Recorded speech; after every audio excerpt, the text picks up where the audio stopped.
Hello masters, మీ జీవితం మీ చేతుల్లో book reading సెషన్కి స్వాగతం. టుడే ఈజ్ డే 35 అండ్ అందరికీ ముందుగా మహాశివరాత్రి శుభాకాంక్షలు. మనము ఇప్పుడు ఏ చాప్టర్లో ఉన్నాము అంటే మార్పు చెందడం ఎలా అనే దాని గురించి మాట్లాడుతూ ఉన్నారు. చాలా వివరంగా ఆల్మోస్ట్ మనం ఎవ్రీడే సినారియోస్ ఏవేవైతే ఉంటాయో ప్రతి ఒక్కటి టచ్ చేస్తూ ప్రతి దాన్ని కూడా మెన్షన్ చేశారు. రచయిత లూయిస్ ఎల్హే గారు. మనం అందులో కొన్ని పాయింట్స్ ఆల్రెడీ డిస్కస్ చేసుకున్నాము. ఇంకొన్ని పాయింట్స్ ఈరోజు చదువుకుందాము. ఏదో ఒక విషయాన్ని చేయలేకపోయినందుకు లేదా చేయాల్సిన విధంగా చేయలేకపోయినందుకు ఈ రోజును పూర్తిగా జీవించలేకపోవడం. అంటే ఒక చిన్న తప్పు జరిగింది, ఒక పని చేస్తూ ఉంటే ఇంకా దాని గురించి మనసంతా బాధపడిపోయి లేదా డిస్టర్బ్ అయిపోయి దాన్ని ఆ డిస్టర్బెన్స్ ఎమోషన్స్‌నే డే లాంగ్ మనం పాస్ చేస్తూ ఉండే అవకాశం ఉంటుంది. అలా చేస్తూ ఉంటాం కూడా. సో, అది కూడా ఏంటంటే మార్పు చెందలేకపోవడానికి అదొక ఆహ్, ఏమంటారు? ఒక కారణం అయ్యుంటుంది మనలో. మనకు ఒక 'లక్కీ భాస్కర్' అని మూవీ మీరు చూసినట్లయితే అందులో చాలా చాలా బ్యూటిఫుల్ టేక్‌ఔట్ ఉందనమాట. ఒక డైలాగ్ ఉంటుంది. నేను మీకు ఇంతకు ముందే క్లాస్‌లో చెప్పాను. అది హీరోది జాబ్, ఆయనకు ప్రమోషన్ రావాలి కానీ ప్రమోషన్ రాదు. ఎందుకు రాదు ప్రమోషన్ అని వెళ్లి మేనేజర్‌ని అడిగితే కాస్త హార్ష్‌గా మాట్లాడతాడు. ఐ మీన్ లైక్ ఆయన ఫస్ట్ మామూలుగానే మాట్లాడతాడు. కానీ ఈయనకు ఆ ప్రమోషన్ మీద చాలా ఎక్స్‌పెక్టేషన్స్ ఉంటాయి. ఆ ప్రమోషన్ వస్తే ఎన్నో చేసుకోవాలి అని అనుకుంటాడు ఇంట్లో. అంటే ఆ డబ్బుతో తను చేయాల్సిన పనులు చాలా ఉంటాయి. చాలా నీడ్స్ ఉంటాయి అతనికి. సో, చాలా ఎక్స్‌పెక్టేషన్ ఉంటుంది కాబట్టి మేనేజర్ సడెన్‌గా వేరే వాళ్ళకిచ్చేటప్పటికి తట్టుకోలేక అనేస్తాడనమాట. అంటే మీరు కావాలని వేరే వాళ్ళకిచ్చారు. సో అండ్ సో మీరు ఫేవరెటిజం చూపించారు అదంతా అని చెప్పేసి అనేటప్పటికి ఆ మేనేజర్ తట్టుకోలేక ఇంకా ఇష్టం వచ్చినట్టుగా దూషిస్తాడనమాట. అందరి ముందర అవమానం జరుగుతుంది ఆ హీరోకి. మనకు చూస్తుంటే మనకు కూడా చాలా బాధేస్తుంటది ఆడియన్స్ లాగా. అయితే ఆ తర్వాత కాసేపటికి అతను బయటకొచ్చేస్తాడు. నార్మల్‌గా ఉంటాడు. కంప్లీట్‌గా నార్మల్‌గా ఉంటాడు. అతని ఫ్రెండ్ అదే ఆఫీస్‌లో ప్యూన్‌గా ఉంటాడు. అతను అంటాడనమాట. "ఏంట్రా నీకేం బాధగా లేదా? అంతలా తిట్టారు. ఏమీ అనిపించట్లేదా?" అన్న టైప్‌లో అడుగుతాడు. అంటే ఏంటి నాకు డే మొత్తంలో ఒక హాఫ్ ఎన్ అవర్ నాకు నచ్చని విధంగా వెళ్ళింది. అయితే దాని గురించి రోజంతా ఏడవాలా? నా రోజు మొత్తం నేను వేస్ట్ చేసుకోవాలా? ఆర్ జీవితం మొత్తం వేస్ట్ చేసుకోవాలా? అనే విధంగా మాట్లాడతారు హీరో. థాట్ హిట్ మీ వెరీ, వెరీ హార్డ్. ఆ మూవీ చూసినప్పటి నుంచి ఇప్పటి వరకు కొన్ని వందల సార్లు అప్లై చేసుకున్నాను ఆ ప్రిన్సిపల్. నాకుండేదండి ఒకప్పుడు ఏదైనా జరిగినప్పుడు అంటే not every situation. Particular persons ఉంటారు. మనకు చాలా ఇష్టపడుతూ ఉంటాము. వాళ్ళు ఏదైనా అన్నప్పుడు చాలా బాధ కలుగుతుంది కదా! ఆ బాధను కంటిన్యూ చేస్తూ ఉంటాం. ఎందుకన్నారు? ఎందుకన్నారు? ఎందుకన్నారు? అన్నట్లుగా. సో, ఆ సినిమా చూసిన తర్వాత, ఆ డైలాగ్ విన్న తర్వాత నేను చాలా అప్లై చేసుకున్నాను. ఆ విషయంలో చాలా చక్కగా అంటే అదే గ్రోత్ అనేది వచ్చింది అని చెప్పొచ్చు నాలో. మొత్తం పోయింది అని చెప్పను. బట్ చాలా వరకు నాలో నేను మార్పు చూసుకోగలిగాను. సో, అదే చెప్తున్నారు. ఏదో ఒక విషయం మనం అనుకున్నట్లుగా జరగకపోయినంత మాత్రాన అదే పట్టుకొని అంటే ఆ ఎమోషనే పట్టుకొని మనము ఆ రోజు మొత్తం గడపాల్సిన అవసరం లేదు. ఆ తర్వాత కూడా అలా ఉండాల్సిన అవసరం లేదు. హాఫ్ ఎన్ అవరు, 1 అవరు ఎంతో అంత టైము దాంట్లో సెటిల్ చేసేసుకోండి. అది ఏడిస్తే తగ్గిపోతుందా? మాటలంటే తగ్గిపోతుందా? మాట్లాడడం గురించి కూడా మనము లాస్ట్ వీక్ టాపిక్‌లో చెప్పుకున్నాము. ఎదురుగా ఆ పర్సన్స్‌తో అన్నట్లయితే అదొక గొడవకు దారి తీస్తుంది. అలా కాకుండా లోపలుంచుకున్నట్లయితే మనకు ఆరోగ్యం మీద దెబ్బ పడుతుంది. కాబట్టి ఒక ఎంప్టీ రూమ్ చూసుకొని, మీరు గట్టిగా ఆ పర్సన్ అక్కడ ఉన్నట్టుగా ఆ పర్సన్‌కి ఏమేమైతే చెప్పాలనుకున్నారో అది చెప్పేసేయొచ్చు. మీకు ఏ టోన్‌తో, ఏ వాయిస్‌తో చెబితే మీ మనసు చల్లబడుతుందో, ఆ ఎమోషన్ ఆ నెగెటివ్ ఎమోషన్ ఏదైతే ఉందో అది కంప్లీట్‌గా మీకు తగ్గిపోతుందో ఆ టోన్‌తో, ఆ వాయిస్‌తో చెప్పొచ్చు. ఏం పర్వాలేదు. కోపంగా చెప్పినా పర్వాలేదు. లేదు నాకలా చెబితే తగ్గదు. నాకిలా కొట్టాలన్నంత కోపంగా ఉంది అంటే ఏమని చెప్పారు లూయిస్ ఎల్హే గారు లాస్ట్ వీక్ క్లాస్‌లో ఒక మెత్తటి దిండు అది తీసుకొని దాన్ని పంచ్ చేయండి. బాక్సర్స్ ఆ బ్యాగ్ని పంచ్ చేస్తారు చూడండి, ఆ శాండ్ బ్యాగ్ని. అలా మీరు ఆ మెత్తని సో దట్ ఏమవుతుంది అంటే మీకేం హర్ట్ అవ్వదు. మనం ఏ గోడకో ఇంకో దానికో చేసామనుకోండి మనకు హర్ట్ అవుతుంది. గిన్నెలు గ్లాసుల మీద చూపించామనుకోండి ఐటమ్స్ పాడైపోతాయి. అలా కాకుండా ఒక మెత్త మీద పంచి చేశారనుకోండి మీ కోపం అంతా తగ్గిపోవడానికి అవకాశం ఉంటుంది. మీ లోపల నుంచి అది ఆ మెత్తని హిట్ అవుతుంది అనమాట, ఆ ఎనర్జీ ట్రాన్స్ఫర్ జరుగుతుంది. అప్పుడేమవుతుంది మీకు తగ్గిపోతుంది. ఎవరైనా హర్ట్ అయ్యారా ఇందులో? మీరు హర్ట్ అవ్వలేదు, మీ ఎమోషను తగ్గిపోయింది. అక్కడ ఆపోజిట్లో ఉన్న ఆబ్జెక్ట్ ఏంటి? ఒక పిల్లో, కుషన్ పిల్లో. దానికి ఏమి హర్ట్ అవ్వలేదు. అవతల పర్సన్తో మీకు ఏమైనా రిలేషన్స్ పాడయ్యాయంటే ఏమీ లేదు. అతను అన్నారు, మీరు తీసుకున్నారు, అయిపోయింది. తర్వాత మళ్ళీ మంచిగానే ఉండొచ్చు. So that is the benefit అన్నమాట. అదే చెప్తున్నారు. గతంలో ఉన్న ఒక విషయం లేదా ఒక సంబంధం లేదా ఒక వస్తువు లేదా ఇంకేదైనా ఇప్పుడు లేదని వాపోవడం. అంటే మీకు ఇంతకు ముందు ఏదైనా ఒక వస్తువు ఉంది, లేదా ఒక పర్సన్ ఉన్నారు, లేదైనా ఎవరితోనైనా రిలేషన్ చాలా బాగుంది. దానివల్ల మీకు చాలా మంచిగా పనులు జరిగిపోయాయి. ఆ వస్తువు వల్ల లేదా ఆ రిలేషన్ వల్ల లేదా ఆ పర్సన్ వల్ల చాలా చక్కగా మీకు కావాల్సిన సహాయం జరిగిపోవడం, మీ పనులు చకచక అయిపోవడం జరిగింది. కానీ ఈరోజు అది లేదు. అయినంత మాత్రాన మన డెవలప్‌మెంట్ ఆగిపోకూడదు. మనం ఏదైతే పని చేస్తున్నామో అది ఆగిపోకూడదు. అప్పటి వరకు అది సపోర్ట్ చేసింది. ఈ లోపల మనం ఏమవ్వాలి? నిష్ణాతులమైపోవాలి. అంటే వాళ్ళ సపోర్ట్ లేకుండానే మనం చేసుకోగలిగే స్థితికి ఎదగాలి. Support all the time expect చేయకూడదు కదండీ! ఇప్పుడు మనం పిల్లలకి సైకిల్ నేర్పిస్తాము.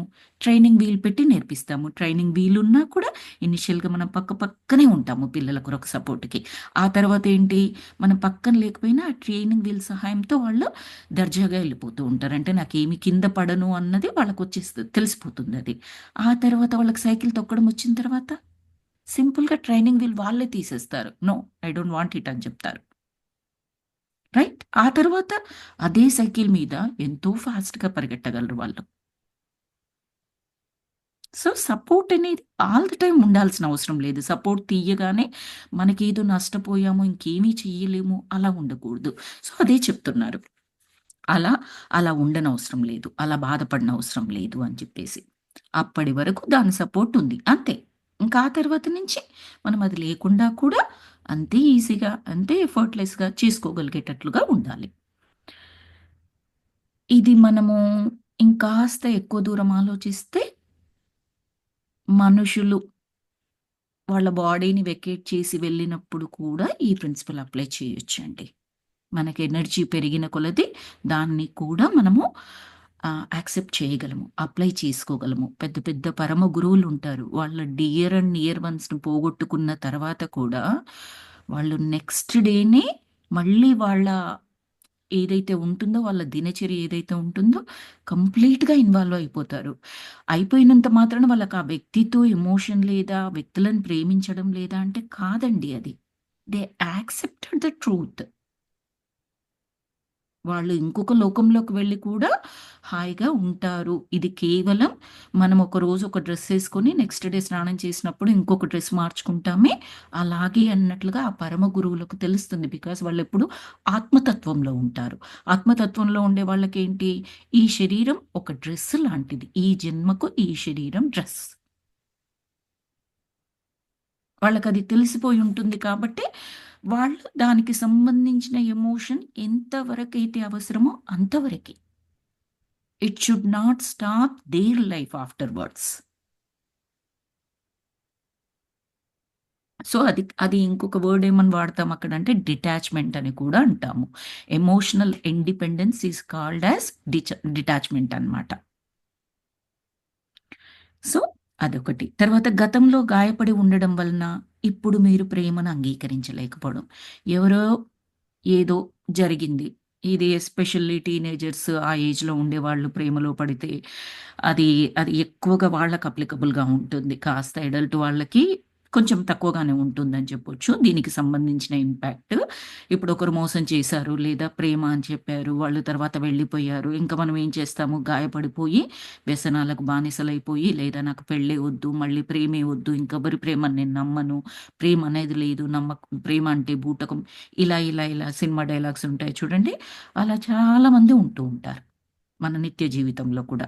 ఎస్పెషల్లీ ఆ టీనేజ్ ఏజ్‌లో ఉన్నవాళ్ళు, ఇంకా ఎదిగి ఎదగని వయస్సులో ఉన్నవాళ్ళు. సో, అది కూడా మార్పు చెందలేకపోవడానికి ఒక కారణమై ఉంటుందన్నమాట.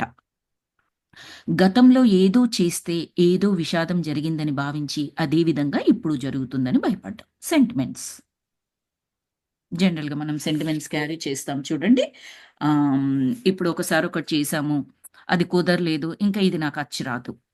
ఆ రోజు అది చేసినప్పుడు ఇలాంటి ఇబ్బంది ఏర్పడింది. అంటే ఇంకిదింతే. ఇంక నేను చెయ్యను. అది కూడా ఒక రకమైన ఎక్స్‌క్యూజే. దాన్నలా వాడుకుంటున్నాం మనం. అలా కనెక్ట్ చేసాం.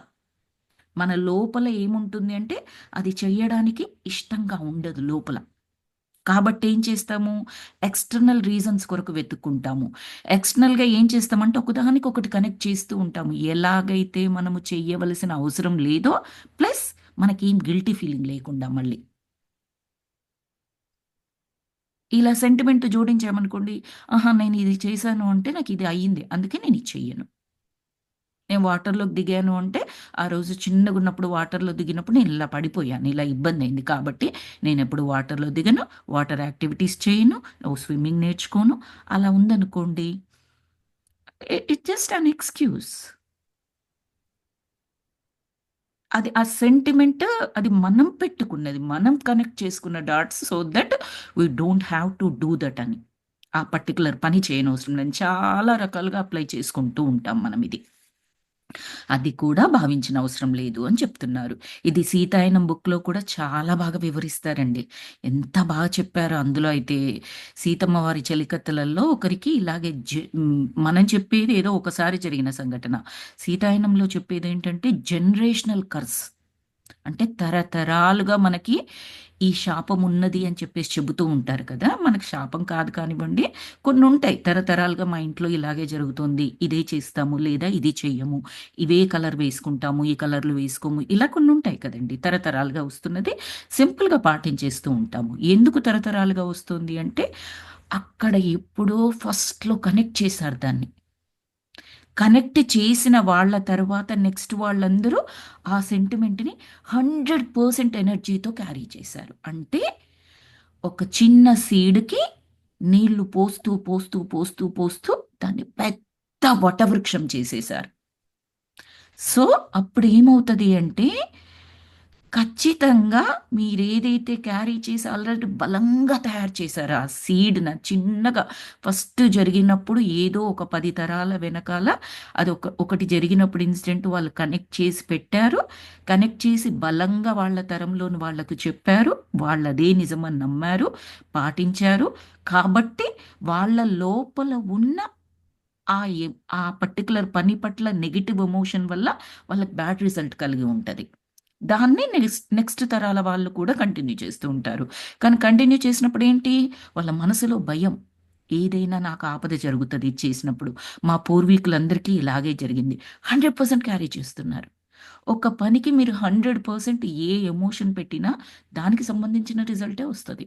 పాజిటివ్ పెడితే ఇది జరిగి తీరుతుందని మీరు 100% నమ్మితే జరిగి తీరుతుంది. కుక్కని నక్క చేయొచ్చు. నక్కని కుక్క చేయొచ్చండి. This is really true. 100% sir. Sadhguru కూడా చెప్తారు దీని గురించి. You don't have to know about how. ఎలా అనేది మీకు సంబంధం లేదు. 100% మీరు నమ్మినట్లయితే మనస, వాచ, కర్మేన ఒక పని చెయ్యగలను, చేస్తాను, ఇది చేసి తీరుతానంటే you can do it. You will do it. There is no doubt in that. అది పాజిటివ్ అయినా, నెగెటివ్ అయినా. మనం ఏం క్యారీ చేస్తున్నాము? ఆ పర్టిక్యులర్ పని చేస్తున్నాము అంటే దానివల్ల చెడు జరుగుతది అనేది 100% క్యారీ చేస్తున్నాం. కాబట్టి అది జరుగుతూనే ఉంటది.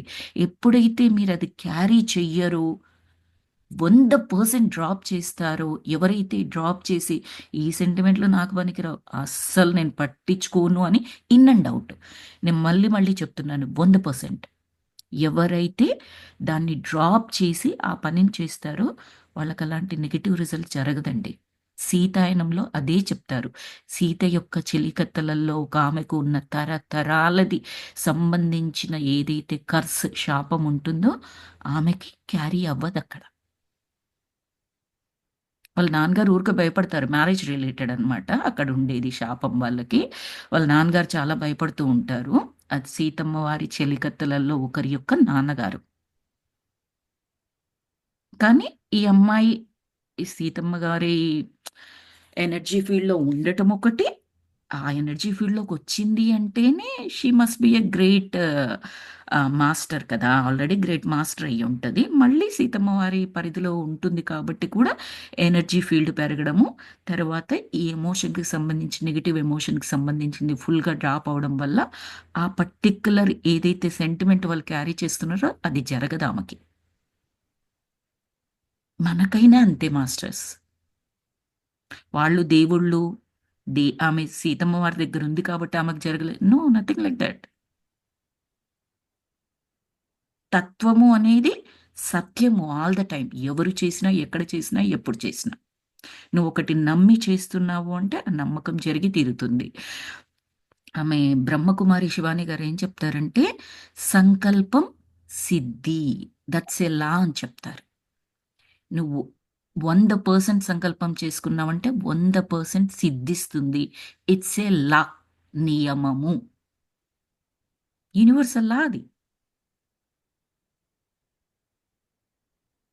సో, అలా అన్నమాట. గతంలో ఓకే. గతంలో ఎప్పుడో ఒకసారి ఏదైనా సిగ్గుపడేలా చేసి ఉంటే, ఇంక ఎప్పటికీ మనం చెడ్డవారేనని భావించడం. మన వల్ల ఒక తప్పు జరిగిపోయిందనుకోండి, గిల్టీ ఫీలింగ్ పొందుతాము. ఇంకా ఆ పని చేయకుండా ఉండడానికి ఎవ్రీ టైమ్ ఏం చేస్తాము, దాన్ని సాకుగా చెప్పేస్తాం. No, no, no, no, no. నేనిలా చేయలేనబ్బా! నేనొకసారి చేశాను. నాకు సిగ్గుగా అనిపించింది. నేను సరిగ్గా చేయలేదు ఆ పని అని చెప్పేసి ప్రతిసారి దాన్ని చేయకుండా ఉండడం. ఆ గిల్ట్ ఫీలింగ్ అడ్డం పెట్టుకొని అదొకటి. గతంలో ఎవరో ఏదో చేయడం వలన ఇప్పుడు మన జీవితం ఉండాల్సిన విధంగా లేదని భావించి వారిపై నింద వేయడం. ఇదేంటి బ్లేమింగ్ కాన్సెప్ట్. ఇంతకుముందేంటి గిల్ట్. ఇప్పుడు బ్లేమ్. ఒక్కరు ఏదో ఒకటి చేశారు మనకి. దానివల్ల ఏదో ప్రాబ్లమ్ అయింది మనకి. కాబట్టే మన జీవితం మొత్తం ఇంక అయిపోయింది. ఆ రోజు అది ఆమె చేయడం వల్ల లేదా అతను చేయడం వల్ల ఒక తప్పు జరిగింది. ఆ రోజు మెస్ అయింది నా జీవితం. ఇంకా ఇదింతే. ఇక దీన్ని బాగు చేయడానికి లేదు. అని మన లోపల ఏంటంటే, అవతల వారిని బ్లేమ్ చేసే తత్వము అధికంగా ప్రేరేపిస్తూ ఉంటుందనమాట. ఇంకేది ఆలోచననివ్వదు. అందుకే చెప్తారు మాస్టర్స్, గ్రేట్ మాస్టర్స్ ముందర మన లోపల ఏముందో చూసుకొని బ్లేమింగ్ ఉందా? గిల్టీనెస్ ఉందా? ఎక్స్‌క్యూజెస్ వెతుకుతూ ఉన్నామా? ఏంటి? అవన్నీ తీసేసుకొని చూసామనుకోండి, ఒక అద్దాన్ని పరిశుభ్రం చేసుకొని మన మొహం చూసుకుంటే ఎంత నీట్‌గా ఉంటుందో, అంత క్లియర్‌గా మనకి ఎవ్రీథింగ్ కనిపిస్తుంది. మనలో అయినా, ఎదుటి వారిలోనైనా. అద్దానికి మరకలున్నాయి, మొహం చూసుకున్నాను. అద్దం బాలేదని బ్లేమ్ చేస్తే ఎలాగండి? దాని మీద మచ్చలున్నాయి, మరకలున్నాయి, బ్రేక్ అయింది. అది సరిగ్గా లేదు. నిన్ను సరిగ్గా చూపించలేదు. దాన్ని మార్చేసేయాలి. దుమ్ముంటే తుడిచేసేయాలి. బ్రేక్ అయితే మార్చేసేయాలి. అలాగే మన మనసులో కూడా ఎటువంటి దుమ్ముంది, ఎక్కడెక్కడ క్రాక్స్ ఉన్నాయి, వేటిని పూడ్చుకోవాలి, ఏ గ్యాప్స్‌ని, ఏ దుమ్ముని తుడుచుకోవాలి, ఏది బయటికి విసర్జించేయాల్సిన పని ఉన్నది. అవన్నీ మనం చేసుకున్నామనుకోండి, క్రిస్టల్ క్లియర్‌గా మనకు క్లారిటీ ఉంటుంది. అప్పుడు ఇంకెవరిని బ్లేమ్ చేయము, గిల్ట్‌గా ఫీల్ అవ్వము. ఇంకేది ఉండదు. ఏ ఎక్స్‌క్యూజు ఉండదు. ఎక్కడ కనెక్ట్ చేయాలి తెలుస్తుంది. దేన్ని కనెక్ట్ చేయకూడదు తెలుస్తుంది. 100% సంకల్పం అంటే ఏంటో కూడా అర్థమవుతుంది మనకి. గతంలో ఎవరైనా మీపై ఏదైనా విషయంలో కోపగించుకొని ఉంటే, ఇప్పటికి మీరే కరెక్ట్ అని భావిస్తూ ఉండడం. ఎవరైనా ఏదైనా విషయంలో మిమ్మల్ని తిట్టారనుకోండి, తిడితే వాళ్ళు తప్పు గదండీ! కాబట్టి ఆ ఒక్క విషయంలోనే తప్పు కాదు. ఇంక జీవితాంతం తప్పే వాళ్ళు. ఇంగంతే. ఆ సిట్యుయేషన్ వల్ల వాళ్ళు కోపిష్టి వాళ్ళు, జీవితాంతం కోపిష్టి వాళ్ళుగానే మిగిలిపోతారు మన దృష్టిలో. సో, అది కూడా కరెక్ట్ కాదు. ఎప్పుడో చాలా ఏళ్ల కిందట వాళ్ళు మీ పట్ల సరిగ్గా ప్రవర్తించకపోయినట్లయితే, దాన్ని ఇంకా తలుచుకుంటూ వారిని క్షమించి వదిలిపెట్టకుండా ఉండడం. ఇది ఇంకొక కైండ్ ఆఫ్ ఎమోషనల్‌గా సూయిసైడల్ టెండెన్సీ అని చెప్పొచ్చండి. ఇది కూడా చాలా కామన్‌గా జరుగుతూ ఉంటుంది. ఒక్కసారి వాళ్ళన్నట్లయితే టీవీ సీరియల్స్ మాదిరిగా మనం మైండ్‌లో 100 సార్లు ప్లే చేస్తాం. 1000 సార్లు ప్లే చేస్తాం. ఒక్కరోజు కాదు. మల్టిపుల్ డేస్, మల్టిపుల్ మంత్స్ మళ్ళీ ఆ మనిషి కనిపించగానే మళ్ళీ ప్లే చేస్తాం. మన యొక్క అద్భుతమైన జ్ఞాపకశక్తి మొత్తం అక్కడే చేస్తూ ఉంటాం. అక్కడే యూజ్ చేస్తూ ఉంటాం. దాన్నసలు మర్చిపోనివ్వమనమాట మనం. సో, అదేంటి అంటే, అది మనలోనే ఒక కత్తి పెట్టి మనం పొడుచుకున్నట్లది. మనలోనే ఒక అగ్ని దాచుకొని, ఆ మంటకి మనం కాలిపోతున్నట్లు. That's how it is exactly. వాళ్ళొకసారి అనేసారు, వెళ్ళిపోయారు. మనమేం చేస్తున్నాము? రీప్లే చేస్తున్నాం. చాలా సార్లు రీప్లే చేస్తున్నాం దాన్ని. ఇంకసలు వదిలిపెట్టడం లేదు. దానివల్ల ఏమవుతుంది అంటే, మనలో అది కోపం కాస్త క్రోధంగా మారిపోతుంది. క్రోధం ఈజ్ ఎక్స్‌ట్రీమ్. కోపానికి ఎక్స్‌ట్రీమ్ క్రోధం. దాంతో పాటు మళ్ళీ ఇంకొన్ని తయారైపోతాయి. సరికాని ఎమోషన్స్ అన్నీ మనలో. ఇంకా క్షమా గుణం అనేది మనలో ఉండదప్పుడు. సో, ఆ కోపము, క్రోధము ఈ జన్మతోనే సరిపోతాయంటే లేదండి. ఖచ్చితంగా సోల్ అది ఆ ఎమోషన్స్‌నే క్యారీ చేస్తుంది. మనం సంపాదించుకున్న భూములు, ధనము, బట్టలు, బంగారం ఇవి కాదు కదా! సోల్ క్యారీ చేసేది. ఎప్పుడైతే బాడీని వదిలిపెట్టి వెళ్ళిపోతుందో, ఇవి క్యారీ చేయదు కదండీ! We all know that. ఏం క్యారీ చేస్తుంది? మన పాపం, పుణ్యం అని చెప్తాము. పాపం, పుణ్యం అంటే ఏంటి? ఈ జన్మలో మీరు తీసుకున్న జ్ఞానము, ఈ జన్మలో మీరు తీసుకున్న ఆ ఎమోషనల్ బర్డెన్ ఏదైతే ఉందో అది. అంతే. మన విజ్డమ్‌లో మాట్లాడాలి అంటే అంతే. ఆ జ్ఞానము, ఆ ఎమోషనల్ బర్డెన్ ఏదైతే తీసుకున్నారో అది క్యారీ చేస్తారు. ఆ సోల్ అలాగే క్యారీ చేస్తుంది. మళ్ళీ నెక్స్ట్ జన్మలో మీరెవరి మీదైతే ఈ జన్మలో కోపం పెట్టుకున్నారో, ఏదో ఒక క్యారెక్టర్‌గా నెక్స్ట్ జన్మలో కాకపోతే ఆ తర్వాత జన్మలో ఇంకో క్యారెక్టర్‌గా మీ లైఫ్‌లోకొస్తారు.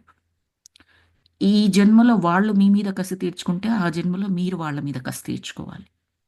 That's how it nullifies. అవసరమా అదంతా? ఆ కంటిన్యూయేషన్, ఆ లూప్ అవసరమా? లేదు. మరి ఎలాగా? Easiest way క్షమించేయడం.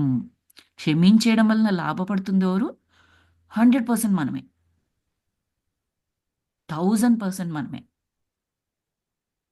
ఒక్కసారి వాళ్ళనిపోతే జీవితాంతం దాన్ని రీప్లేస్ చేసుకుంటూ బాధపడుతున్నది మనం.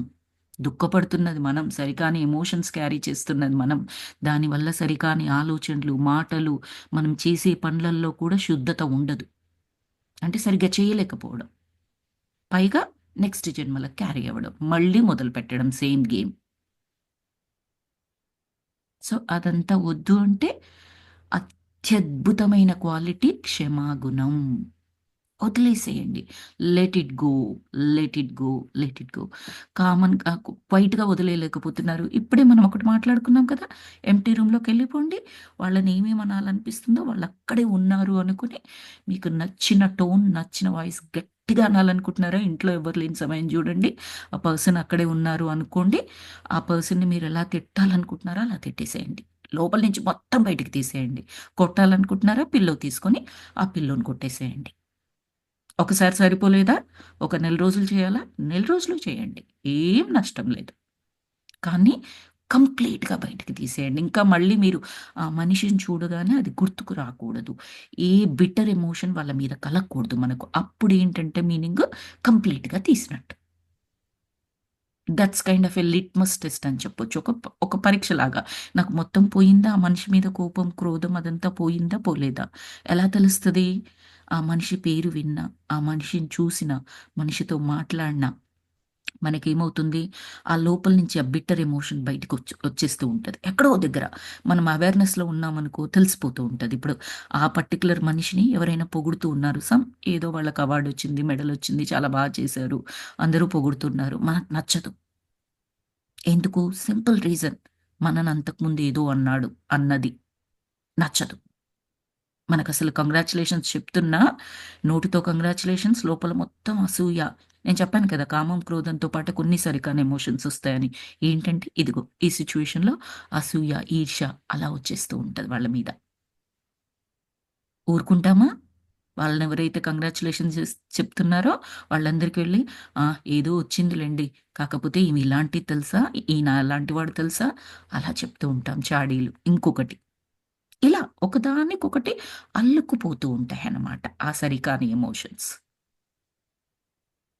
సో, వాళ్ళ గురించి విన్నప్పుడు, మాట్లాడినప్పుడు, చూసినప్పుడు ఏ విధమైన కంప్లీట్ నార్మల్‌గా ఉన్నారనుకోండి, that means you have forgiven them. మీరు క్షమించేశారు.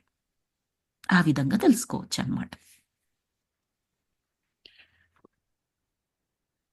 ఎప్పుడో కొన్ని ఏళ్ల కిందట స్కూల్లో చదివే రోజుల్లో మిమ్మల్ని సాంస్కృతిక కార్యక్రమాల్లో పాల్గొననివ్వలేదు కనుక మీరిప్పుడు ఆనందంగా ఉండలేరని భావించడం. క్లాస్ స్టార్టింగ్‌లోనే చెప్పాను కదండీ! ఈవిడ ప్రతి కేస్ తీసుకున్నారు. ఆల్‌మోస్ట్ ఆల్ మన జీవితంలో, నిత్య జీవితంలో ఎవరెవరికి ఏమేమి ఎదురవుతాయో అవన్నీ వాటిని సెంటెన్సెస్‌గా మనకు చెబుతూ ఉన్నారనమాట. ఎందుకంటే ఈవిడ కౌన్సెలింగ్ చేసేవారు కాబట్టి కౌన్సెలింగ్‌కి చాలా కేసులొచ్చాయి ఆవిడ దగ్గర. అవన్నీ కేసులను బట్టి రాసుకున్న బుక్ అనమాట ఇది. అందుకని అలా చెప్తూ ఉన్నారు. సో, ఎన్నో ఏళ్ల కిందట స్కూల్లో మిమ్మల్ని ఏదైనా కల్చరల్ యాక్టివిటీస్‌లో పాల్గొనివ్వలేదనుకోండి, ఇంకా కల్చరల్ యాక్టివిటీలో మీ మీ ఆర్టిస్టిక్ స్కిల్స్ ఏవైతే ఉన్నాయో, అదింక మీరు చెయ్యలేరు అని భావించడం. చేసినా మీకు ఆనందం రాదు అని భావించడం.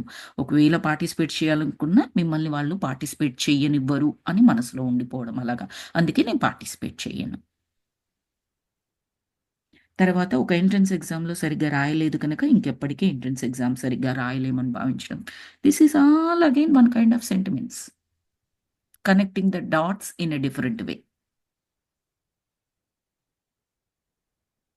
సో, అదొకటి. నాకు ఎగ్జామ్ అంటే భయంరా. చిన్నప్పటి నుంచి ఇంతేరా. నాకు ఎగ్జామ్ అనగానే టెన్షన్ వచ్చేస్తూ ఉంటది. లేదు, చిన్నగున్నప్పుడు ఎప్పుడో ప్రిపేర్ కానప్పుడు మనకు ఆ లోపల భయమనేది ఉంటది. ఎందుకంటే అప్పటికి మనకి ఎక్స్‌క్యూజెస్ అవన్నీ తెలీదు. ట్రూ ఏమంటారు ప్యూర్ మనస్తత్వం ఉంటది. ఎగ్జామ్‌లో మంచిగా మార్కులు రాకపోతే టీచర్ ఏమైనా అంటుందానో, లేకపోతే ఇంట్లో పేరెంట్స్ ఏమైనా అప్పటికి మనకు చదువుకోవడం వల్ల లాభాలు అవంతా కూడా పెద్దగా తెలీదు మనకి. చదువుకుంటే అమ్మ, నాన్న హ్యాపీ అవుతారు. టీచర్ మెచ్చుకుంటుంది. తోటి పిల్లలందరి మధ్యలో గర్వంగా ఉంటుంది. చదువుకోకపోతే తోటి పిల్లల మధ్యలో అవమానం ఉంటుంది. టీచర్ తిడుతుంది. అమ్మ వాళ్ళు తిడతారు. ఇంతే ఉంటుంది. దానివల్ల ఏమవుతుంది? చదువుకొని పోలేదు ఫర్ సమ్ రీజన్. ఆ భయం స్టార్ట్ అయిపోయింది. ఇంక దాన్నే జీవితాంతం కంటిన్యూ చేస్తా అంటే ఎలాగా? లేదు. దాని నుంచి బయటికి రావాలి. చిన్న పిల్లలు కాబట్టి అవసరమైతే ఆ పిల్లలకి ఖచ్చితంగా పేరెంట్స్ కూడా సహాయం చేయాలి. టీచర్స్ సహాయం చేయాలి. వాళ్ళందులో నుంచి బయటికి రావడానికి. అంత చిన్న ఏజ్‌లో ఏర్పడుతుంది కాబట్టి. తర్వాత నాకింకా పెళ్లి కాలేదు. కావున ఈ రోజును పూర్తిగా ఆనందించలేను. బ్రహ్మచారులుంటారు. వాళ్ళేంటి వాళ్ళ లైఫ్‌లో జరిగే ప్రతి దానికేంటి అంటే ఇన్ కేస్ వాళ్ళు కావాల్సి బ్రహ్మచారులు కాదు. పెళ్లి కాకపోవడం వలన బ్రహ్మచారులుగా మిగిలిన వాళ్ళు. వాళ్ళేమంటారు? "నీకేంట్రా ఎన్నైనా చెప్తావు. పెళ్లయింది. హ్యాపీగా వైఫ్ ఉంది. పిల్లలున్నారు. ఏమైనా మాట్లాడతావు. పెళ్లి కాని వాళ్ళ బాధ మీకేం తెలుసు?" అని ప్రతిదానికి ఇంకా అదే రీజన్ పట్టుకోవడం. సంతోషం లేదు ఎందుకు అంటే పెళ్ళికి ముడిపెట్టేసేయడం. అలాగే మీరు పెళ్ళైన వాళ్ళని తీసుకున్నారనుకోండి, అతను ఇంకొకలాగా ముడిపెడుతూ ఉంటాడు. "నీకేంట్రా జల్సా ఒక్కడివి సింగిల్ వాళ్ళు. సో, మీరు బాగా ఎంజాయ్ చేస్తారు. పెళ్లి, పిల్లలు ఉంటే ఎన్ని రకాల ప్రాబ్లమ్స్, ఎన్ని సమస్యలు, ఎన్ని నష్టాలు, ఎన్ని కష్టాలు." ఇలా. అంటే అటాచ్ చేసుకుంటుంటాం. చెప్పాను కదా! We are connecting the dots in a different way.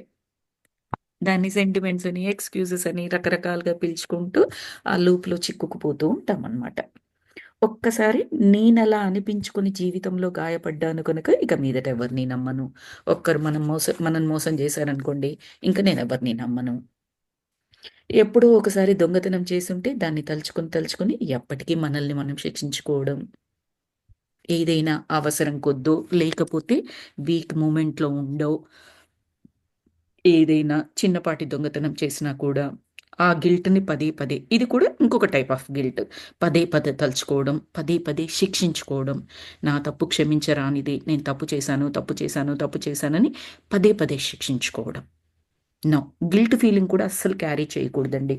Blaming అంటే అదర్స్‌ని టార్గెట్ చేయడం కదా! గిల్ట్ అంటే మనల్ని మనం టార్గెట్ చేసుకోవడం. 2 ఈక్వల్లీ బ్యాడ్. ఇది కరెక్ట్ కాదు. అది కరెక్ట్ కాదు. మనం ఏం చేసుకోవచ్చంటే సెల్ఫ్‌గా క్షమాభిక్ష మనకు మనం పెట్టుకోవచ్చు. క్షమాపణలు చెప్పుకోవచ్చు. ఆ రోజు చేశాను. తెలుసో తెలియకునో వీక్ మూమెంట్లో నేను చేశాను. నాది తప్పయింది. ఇంకెప్పుడు నేను చెయ్యను.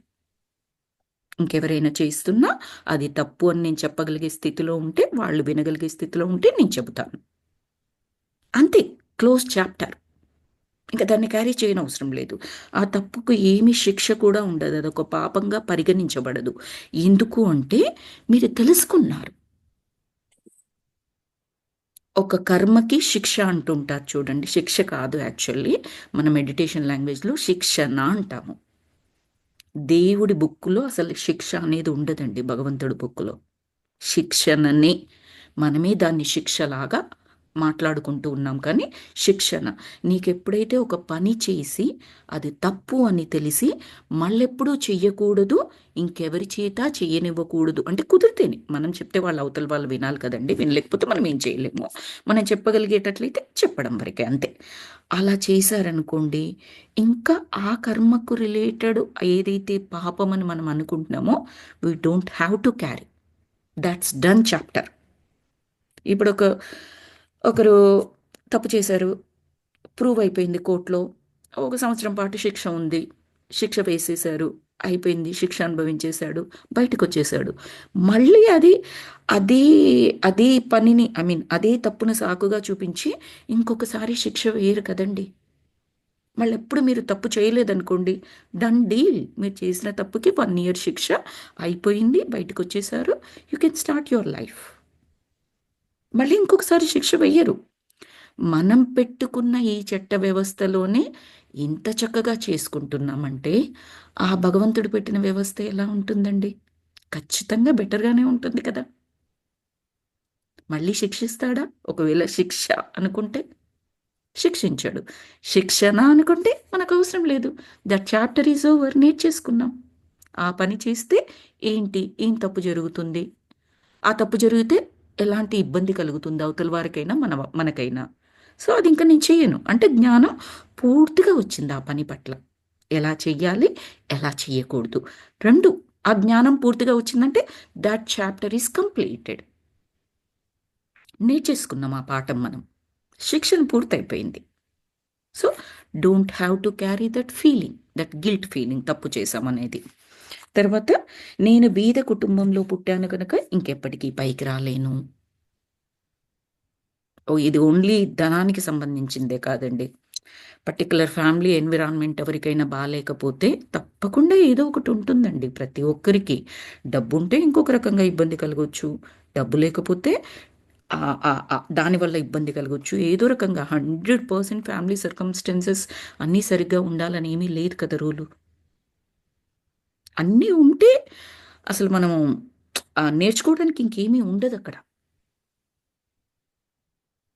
సో, అది ఎక్స్‌క్యూజ్ లాగా తీసుకొని నేను పుట్టిందే పూర్ ఫ్యామిలీలో కాబట్టి నేను చదవను లేను, నేను ఆడను లేను, నాకు ఏ ఆర్ట్ నేను పెంచుకోను లేను, నేను సోషల్‌గా మాట్లాడను లేను. బికాజ్ నేను బీదవాడిని కాబట్టి మాట్లాడితే నా మాట ఎవరు వినరు, ఎంకరేజ్ చెయ్యరు నాకున్న టాలెంట్‌ని. ఇలా క్యారీ చేశామనుకోండి, మన స్కిల్ సెట్‌ని మనమే తొక్కిపెట్టేసినట్టు.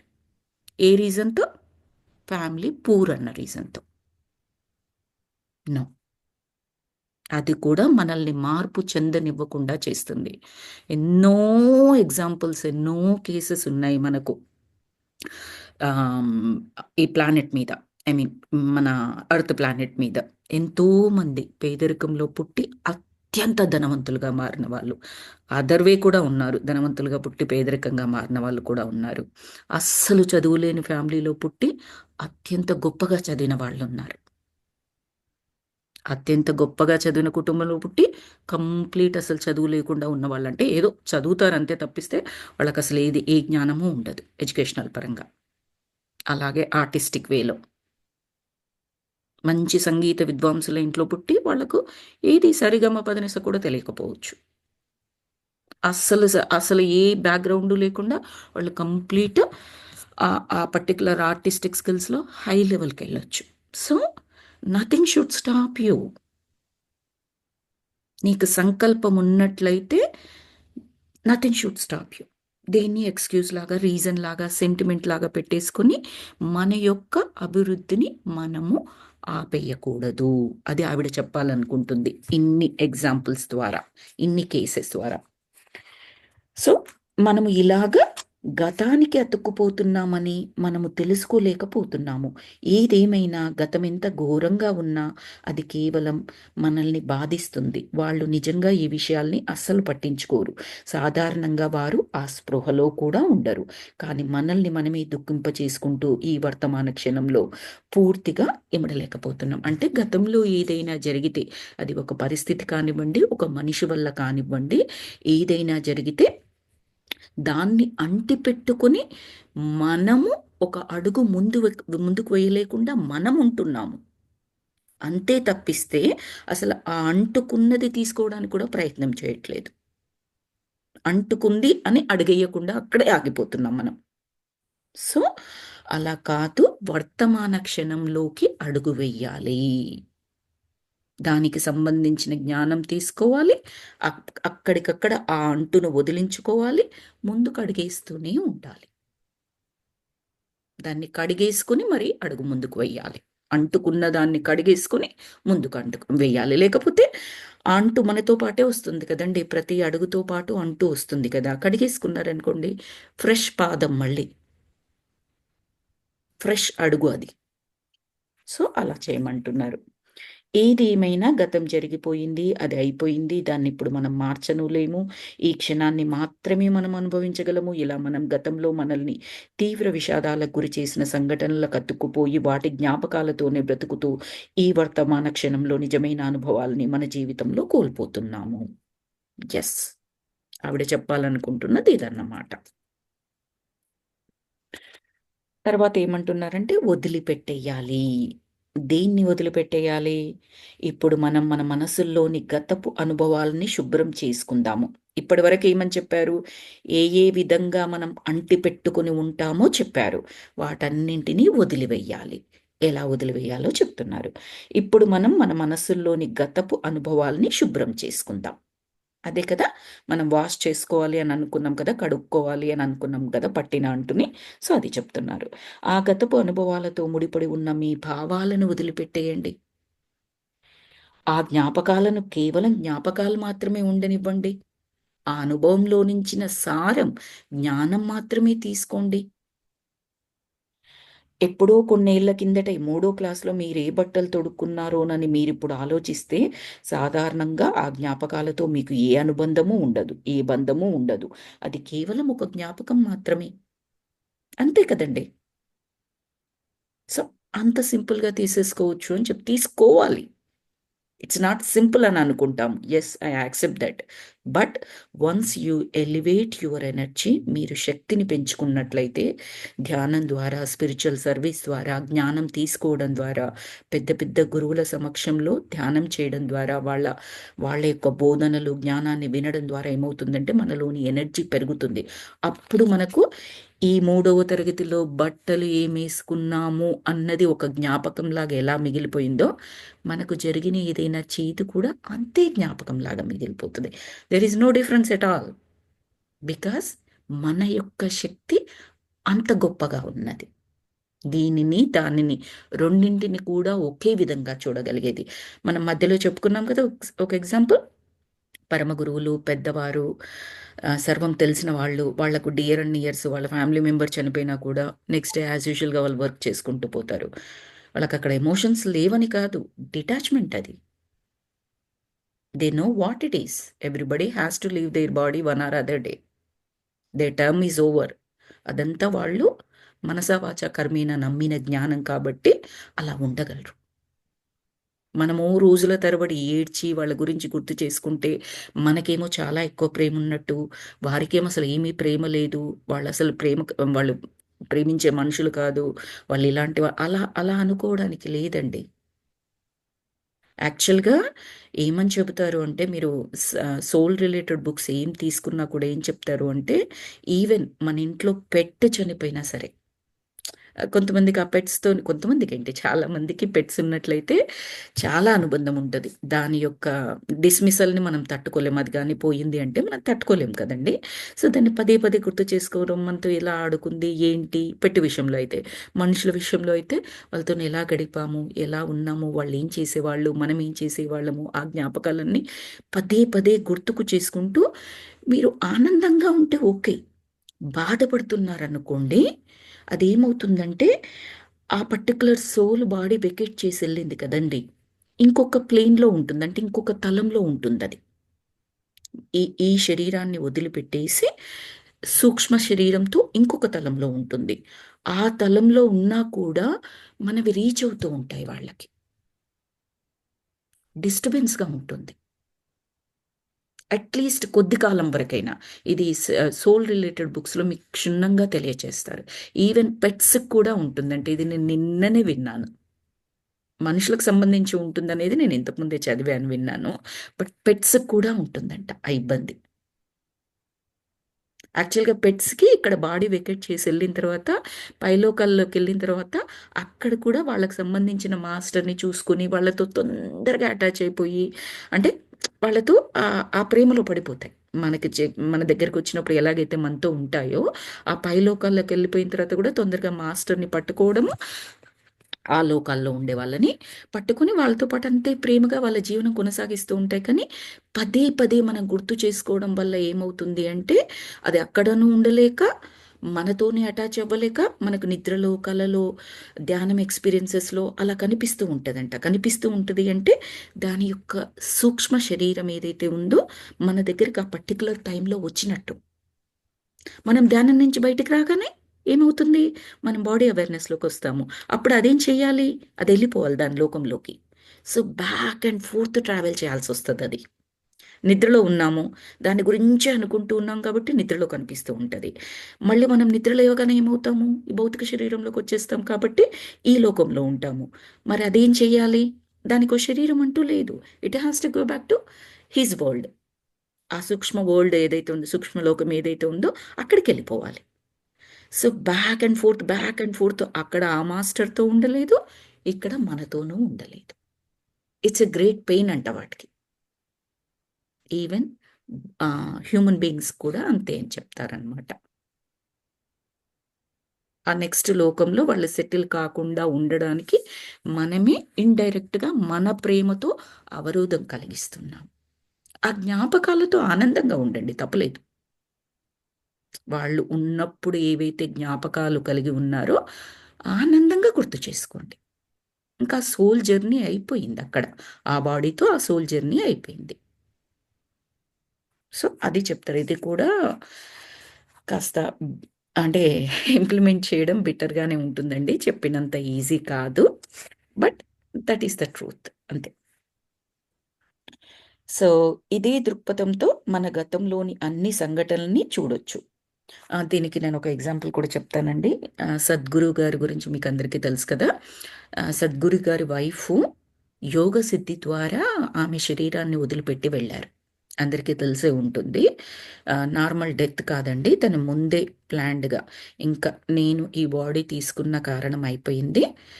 సో అండ్ సో డేట్ నాడు పౌర్ణమి రోజనుకుంటా ఆవిడ పౌర్ణమి ఆర్ అమావాస్య ఐ డి నాట్ రిమెంబర్ పౌర్ణమి అని గుర్తుంది నాకు. ముందే చెప్పింది. సద్గురు గారికి చెప్పింది. నేనిలా వెళ్ళిపోదాం అనుకుంటున్నాను అని చెప్పేసి చెప్పి, ఆయనతో మాట్లాడి డిస్కస్ చేసి because he is also a great master కదా! ఆ పర్టిక్యులర్ డే రోజు దానికి సంబంధించిన ఫోటోస్ కూడా ఉంటాయి. ఆయన ఇంటర్వ్యూలో చెప్పడమే నేను విన్నాను. 8 మినిట్స్‌లో ఆమె యోగులకు ఉంటుంది కదండీ! వాళ్ళు ఉద్ఘాటన చేసేస్తారు ప్రాణాన్ని అని చెప్తారు. మహాభారతంలో కూడా మనం విని ఉంటాము. ఆ గురువులు అలాగే చేస్తారు. ఆ యోగం ద్వారా వాళ్ళు ఆ ప్రాణాన్ని ఉద్ఘాటనం అంటే తీసేసుకుంటారనమాట. వదిలేస్తారు. ఆ బాడీ నుంచి వెళ్ళిపోతారు సుఖంగా. సో, దాన్ని ఆయన చెప్పినప్పుడు మీరు గమనించండి. ఆయన ఎక్కడ బాధపడుతున్నట్టుగా ఉండదు. ఆమె నన్ను వదిలేసి ఎళ్ళిపోయింది. అంత గ్రేట్ మాస్టర్ నాకు కూడా ఉన్నట్లయితే ఎంతో సపోర్టివ్‌గా ఉండేది. ఆవిడున్నప్పుడు ఇలా ఉండిందే, అలా ఉండిందే. ఆ జ్ఞాపకాలు ఆయన గుర్తు చేసినా కూడా ఎక్కడ కూడా ఏమంటారు?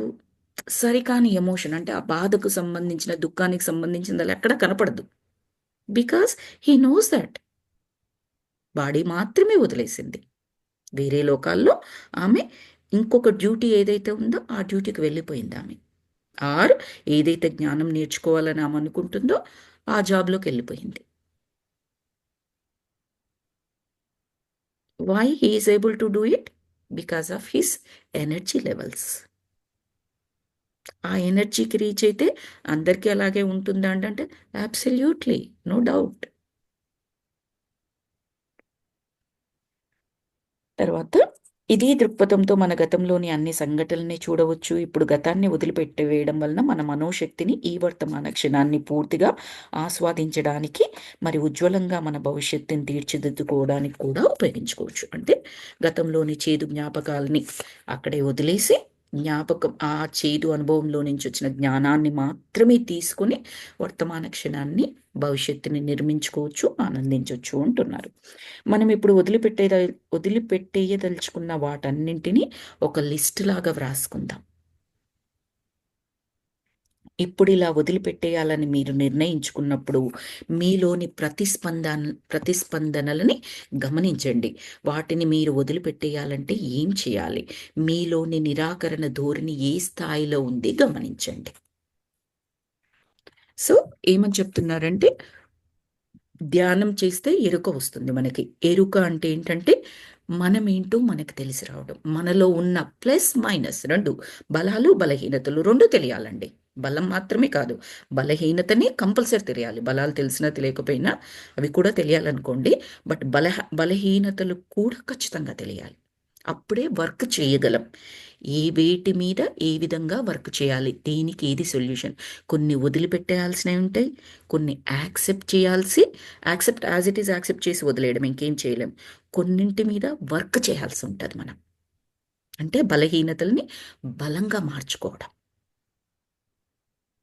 మనకి ఎనర్జీ పెరిగినట్లయితే, ఎనర్జీస్ పెంచుకున్నట్లయితే అవేర్నెస్తో పాటు క్లారిటీ కూడా వస్తుంది. సో చెప్తున్నారు ఏంటేంటి, నాకు కోపం ఎక్కువ ఉంది, రాసుకుంటున్నాను కోపం ఎక్కువ. నేను ఏదైనా తప్పు చేస్తే పదే పదే గిల్ట్ ఫీల్ అవుతూ ఉంటాను, గిల్ట్ ఉంది నాకు. తర్వాత ఎవరైనా నన్ను ఏదైనా అన్నారనుకోండి, పదే పదే గుర్తు చేసుకుంటానికి ఆ మొహం చూసినప్పుడల్లా రీప్లే అవుతూ ఉంటుంది. సో నాలో క్షమాబుద్ధి అస్సలు లేదు, అది రాసుకుంటున్నాను. అలా మనకున్ని అన్ని లిస్ట్ రాసి పెట్టుకోవాలి. తరువాత ఒక్కొక్కటి వదిలివేయాలి అనుకుంటున్నప్పుడు లోపల ఎలా చెబుతోంది అది గమనించుకోమని చెప్తున్నారు. చాలా రెసిస్టెన్స్ పవర్ వస్తుంది, రకరకాల ఎక్స్క్యూజెస్ బయటికి తీసుకొస్తుంది. సింపుల్ ఎగ్జాంపుల్ అర్థం చేసుకోవడానికి చెప్తున్నాను ఇది. ఫుడ్ హ్యాబిట్స్ ఉన్నాయనుకుందాం. ఓకే, ఎస్పెషల్లీ నాన్ వెజిటేరియన్ తినే హ్యాబిట్స్ ఉన్నాయి అనుకుందాం. నాన్ వెజ్ అంటే మన మెడికల్ సైన్స్ మొత్తం ఇప్పుడు ప్రస్తుతం ఎలా హెల్త్ ఇండస్ట్రీ ఎలా తయారు చేసింది అంటే, నాన్ వెజ్లోనే ప్రోటీన్ ఉంటుంది. ఆ ప్రోటీన్ తింటేనే మనకు సరి అయిన ప్రోటీన్ అందినట్టు, సరి అయిన శాతం అందినట్టు. మిగతా శాకాహారంలో ఉండే ప్రోటీన్ తింటే సరిపోదు, సరి అయిన శాతం అందదు అని గట్టిగా నమ్మే విధంగా తయారు చేశారండి. ఎలాగా అంటే వెజిటేరియన్స్ కూడా ఎంతోమంది ప్రోటీన్ కావాలి కదండి పిల్లలకి, మనకంటే ఇట్స్ ఓకే, పిల్లలకు కావాలి కదండి, అందుకే నేనే బలవంతంగా నేర్పించాను అని ఎన్నోసార్లు వింటూ ఉంటాం. రైట్? సో అది చేశారు, అలవాటు చేసుకున్నారు. ఇద్దరు వెజిటేరియన్స్ అయ్యండి నాన్ వెజిటేరియన్లోకి అలవాటు చేసుకున్నారు. ఆర్ వాళ్ళు వాళ్ళు బై బర్తే నాన్ వెజిటేరియన్ ఫ్యామిలీ అయితే నాన్ వెజిటేరియన్ తింటూ ఉంటారు కదండి, అది ఉన్నారనుకోండి. ఈదర్ కేస్ మీరు మెడిటేషన్లోకి వచ్చారు, వచ్చిన తర్వాత మీకు అర్థమైపోయింది నాన్ వెజిటేరియన్ తినడము చాలా పెద్ద తప్పు, అస్సలు చెయ్యకూడదని మీకు క్లియర్గా అర్థమైపోయింది. ఓకే, యాక్సెప్ట్ చేశారన్నట్టు. చేసిన తర్వాత ఏంటి, దాన్ని వదిలిపెట్టేయాలి. ఓకే, వదిలిపెట్టేయాలి అనుకున్నప్పుడు లోపల లోపల నుంచి చెప్తూ ఉంటుంది. హెల్త్ ఇండస్ట్రీ బయటకు వస్తుంది లోపల నుంచి ఫస్ట్. ఏ నువ్వు నాన్ వెజిటేరియన్ మానేస్తే ఎలాగా, నువ్వు మానేస్తే నీకు ప్రోటీన్ అందదు, నీ పిల్లలకు ప్రోటీన్ అందదు, పిల్లలకు పెట్టకపోతే. No no no no no, అది తయారవుతుంది. 2, ఫ్యామిలీ వ్యవస్థ. వాళ్ళేం చెప్తారు లోపల నుంచి, ఏంటిది మనం ఎప్పటి నుండో తింటూ ఉన్నాము, ఏమైంది, ఇది మన ఇంట్లో వచ్చింది, వెజిటేరియన్స్ అంటే ఏమో తెలియదు, మనం ఎప్పటి నుంచో తింటున్నాము, అది లేకుండా ఎలాగా, చుట్టాలు పక్కాలు వచ్చినట్లయితే పెట్టకుండా ఎలాగుంటావు, నువ్వు తినవు, నీ పిల్లలకు పెట్టవు, మీ ఆయనకు పెట్టవు, ఇట్స్ ఓకే, బట్ ఇంటికి ఎవరైనా వస్తే చేయనంటే ఎలా కుదురుతుంది, అది. ఇంకొక ఇండస్ట్రీ తయారవుతుంది, బిజినెస్ ఇండస్ట్రీ. వాళ్ళు ఇంకొకలాగా చెప్తారు. ఇలా అందరూ మానేసుకుంటూ పోయినట్లయితే ఆ ఇండస్ట్రీనే మూతపడిపోతుంది కదా. పాపం ఫిషర్ మ్యాన్ ఎలా బతుకుతాడు? ఫిష్లు వలపట్టకుండా వాడి జీవనోపాధిని కొట్టేసినట్టే కదా. ఇది కూడా ఒక రకంగా మన లోపల నుంచి నిరాకరించేలాగా చేస్తూ ఉంటుందండి. అంటే అక్కడ ఏదో మనం ఫిషర్ మ్యాన్ని మనం నాన్ వెజిటేరియన్ తినడం ద్వారా వాడిని పోషిస్తున్నాము అన్న విధంగా కలరింగ్ వచ్చేస్తుంది మనకు లోపల నుంచి. దీస్ ఆర్ ఆల్ ఎక్స్క్యూజెస్, మార్పుని నిరాకరించే తత్వాలు. ఈ ఎగ్జాంపుల్ తీసుకుంటే బెస్ట్గా ఎక్స్ప్లెయిన్ చేయగలను అనిపించి ఎగ్జాంపుల్ తీసుకుంటున్నానండి. ఖచ్చితంగా ధ్యానంలోకి వచ్చిన వాళ్ళందరికీ ధ్యానం తర్వాత important, very very very very important is శాకాహారం. No doubt in that. Sripriya, అమ్మా సారీ, ఒకటి పాయింట్ చెప్దాం అనుకుంటున్నాను. చెప్పండి అమ్మా. ఇండియాలో ఈ చేపల వేట మీద చాలా మంది చేపలు వాళ్ళు ఉన్నారు కదా, అవి వేటాడి వాటిని అమ్ముకుని జీవించేవాళ్ళు చాలా మంది ఉన్నారు, సముద్రంలో కానీ నదుల్లో కానీ. అలాంటి వాళ్ళు కూడా ఇప్పుడు చాలా వరకు కూడా మానేశారు. అవునమ్మా. వేటాడడం మానేశారు. అవన్నీ మానేసి ఉద్యోగంలోకి వెళ్ళిపోతున్నారు ఈ అవును ధ్యానంలోకి వచ్చిన తర్వాత చాలా మంది. అవును, జీకే సార్ కూడా చెప్పినట్లున్నారు ఇది. అవును. కొంతమంది మాత్రం అది మా వృత్తి సార్, మరి ఏం చేయమంటారు, అది మా వృత్తి, మరి అలా పాపం అన్నా ఇదన్నా ఎలా అవుతుంది ఎలా అని. కొంతమంది వదలలేదు, కొంతమంది మాత్రం వాళ్ళ ధ్యానంలోకి వైపు నుంచి చూసినప్పుడు పాపం వాళ్ళకి జీవనోపాధమ్మా. అదేమీ తప్పుగా అని చెప్పట్లేదు. వాళ్ళు తరతరాలుగానో లేకపోతే వాళ్ళకున్న ఒకే ఒక వృత్తి అది అది మాత్రమే తెలుసు అనుకోండి, వాళ్ళ వైపు నుంచి కరెక్టే. కొంతవరకు కూడా చూపించింది, వాళ్ళకి ఆధారం చూపించింది. అది చెయ్యాలి.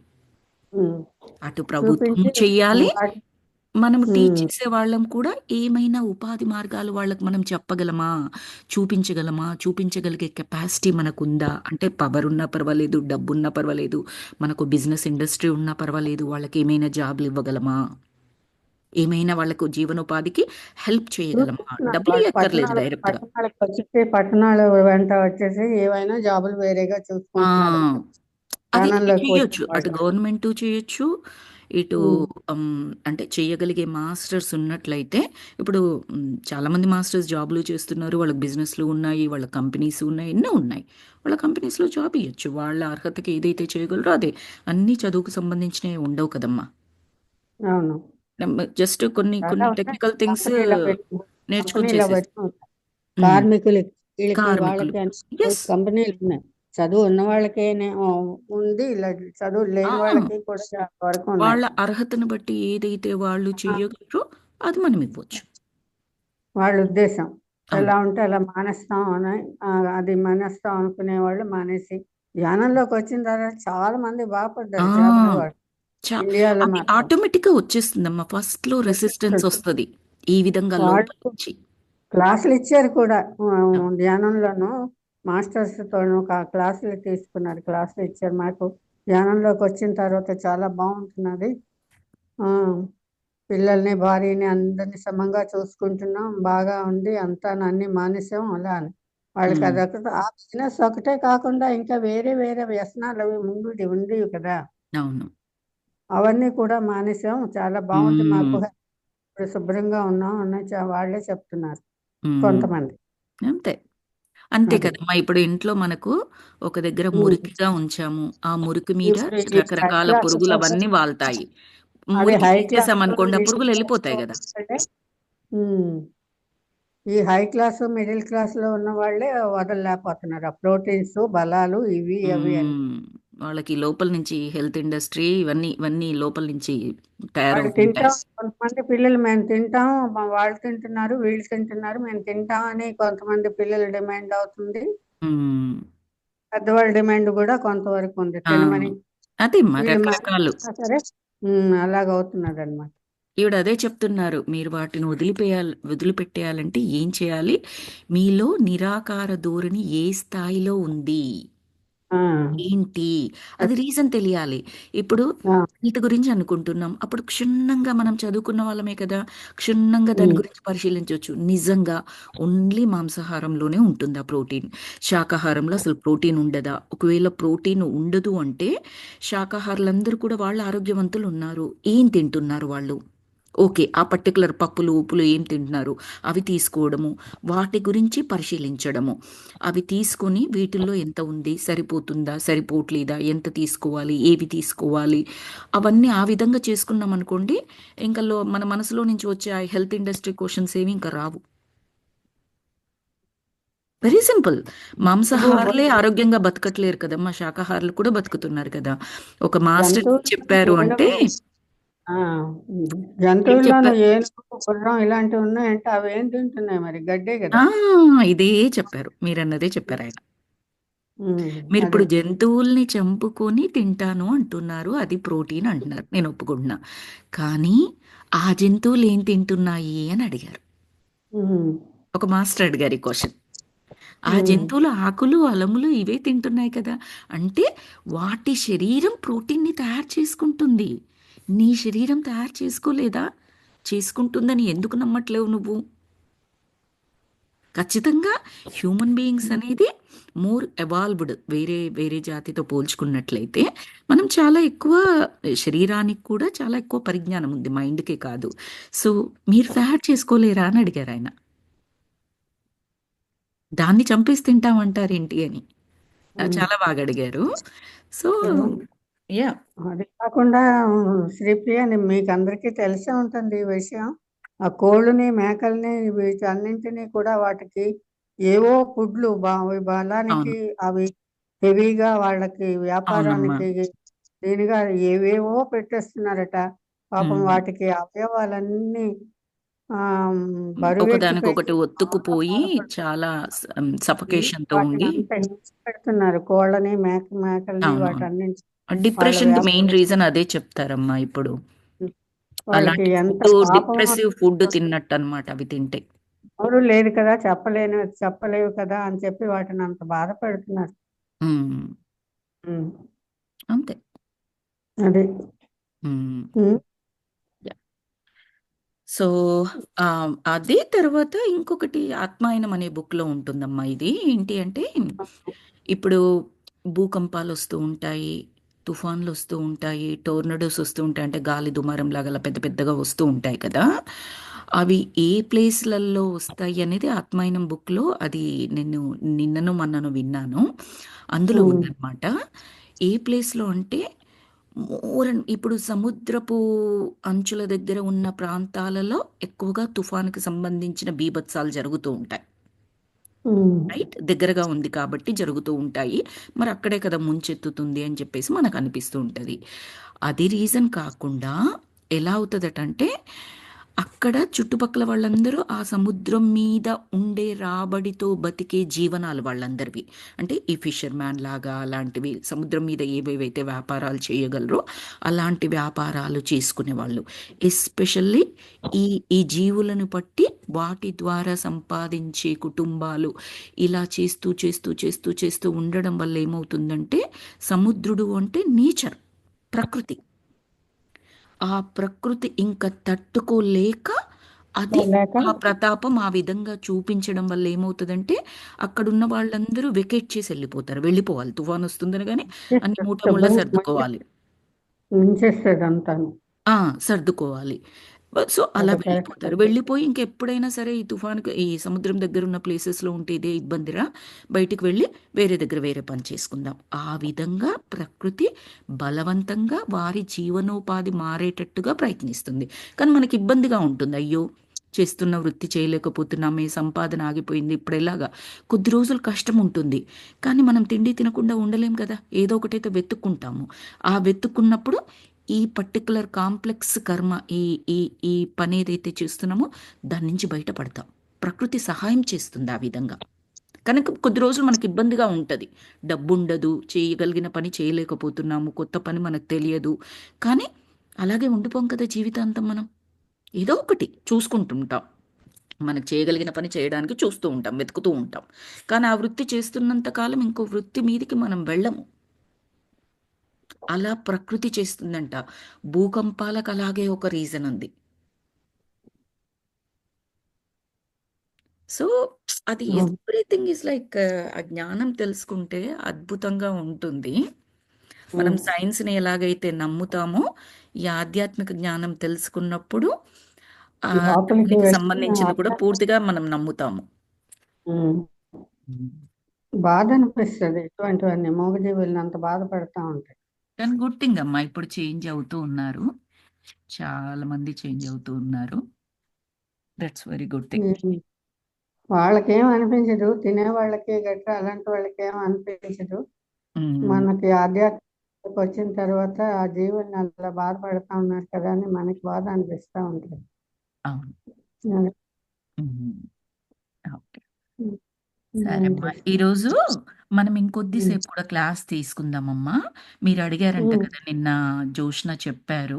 మీకు నైట్ టైం కాబట్టి, శివరాత్రి కాబట్టి, ఇండియా టైమింగ్స్ నైట్ 12 ప్రకారం మెడిటేషన్ చేయించమన్నట్టుగా అడిగారంట కదా! సో, ఇప్పుడు నేనేం చేస్తానంటే ఇంకొక 20 మినిట్స్ క్లాస్ తీసుకుంటాను. అప్పటికి మీకు 11 అయిపోతుంది. మీ 11-12 వరకు మెడిటేషన్ నేను పెడతాను. ఎవరు చేయగలిగితే వాళ్ళు చేయొచ్చు. అలానే. ఓకేనా? అది. అందుకే క్లాస్ ఆ, ఎక్కువ ఆ. తీసుకుంటున్నాను ఈరోజు. Thank okay. You thank you Sripriya. మంచిది. Happy Mahashivaratri. Thank you. Thank you. నేను విష్ యూ ద సేమ్. జ్యోత్స్నకి అన్నాను, కింద సంవత్సరం కాదు శ్రీప్రియ 12 వరకు చేయించింది, 4 అవును. స్టోరీలు ఏవో అన్ని చెప్పింది, నాకు చెప్పాను. గుర్తులేదు అవునమ్మా. సమంగా. ఎంత బాగా జ్యోత్స్న, గుర్తుపెట్టుకున్నారసలు. యెస్. నాకు టైమే తెలియలేదు. 12 తర్వాత కూడా ఇంకా అలా తను చెప్తూనే ఉంది, అవును. మేము వింటూనే ఉన్నాం అలా అని అన్నాను. అవును. ముందే నేనది 4 స్టోరీలు చెప్పాలి ఏవో అని ఆ చెప్పావు కదా, స్టోరీస్ తీసుకొచ్చాను. యాహ్! శివయ్య మీదవి. అవును. బాగా ఉమ్. గుర్తుపెట్టుకున్నారు. ఉమ్. బాగా గుర్తుపెట్టుకున్నారు మీరు. ఉమ్. అవును. 12 పోయినసారి అలాగే తర్వాత చేశారు. కూడా. ఉమ్. ఇప్పుడేమో ఇంకా మనకు బుక్ అయితే. రీడింగ్ ఉంది కాబట్టి ఇది కంటిన్యూ చేద్దాం. ఉమ్. ఓకే. ఓకే అమ్మా. Thank you. సరే. సరే అమ్మా. Thank you. Thank you so much. Next క్షమాతత్వం.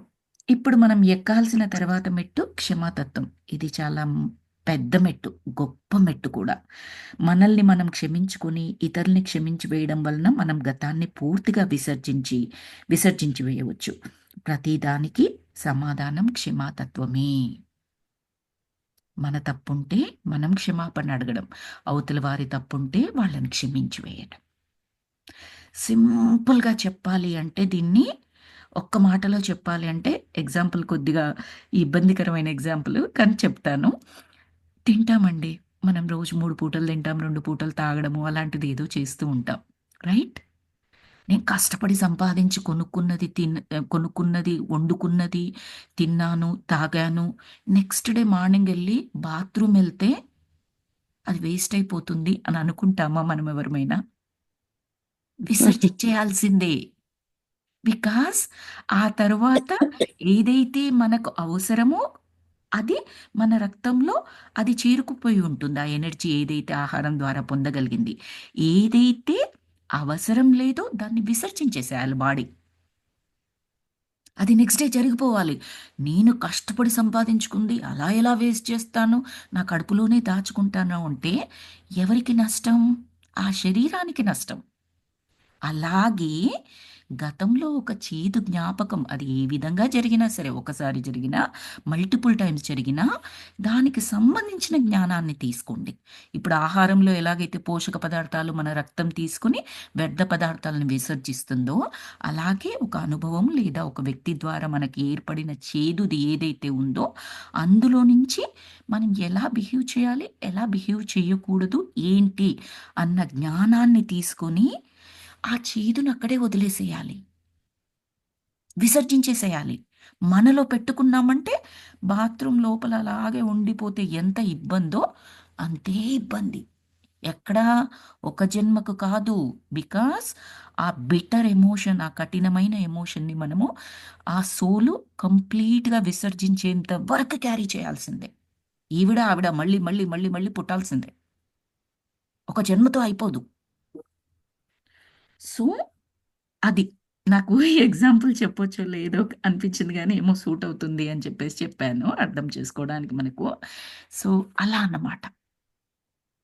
ఇది బాగా మీరు డైజెస్ట్ చేసుకున్నారు అంటే, క్షమించి వేయడం, క్షమించి వేసుకోవడం మిమ్మల్ని మీరు ఈజీ అవుతుంది అని అనుకుంటున్నాను. సారీ ఇఫ్ ఇట్ ఈస్ అన్‌అప్రోప్రియేట్‌గా అనిపిస్తే ఐ యామ్ రియల్లీ సారీ. తర్వాత మనం గతంలో ఎంతగా అయితే అతుక్కుపోయి ఉంటామో, మనం అంతగా క్షమించాల్సి ఉంటుంది.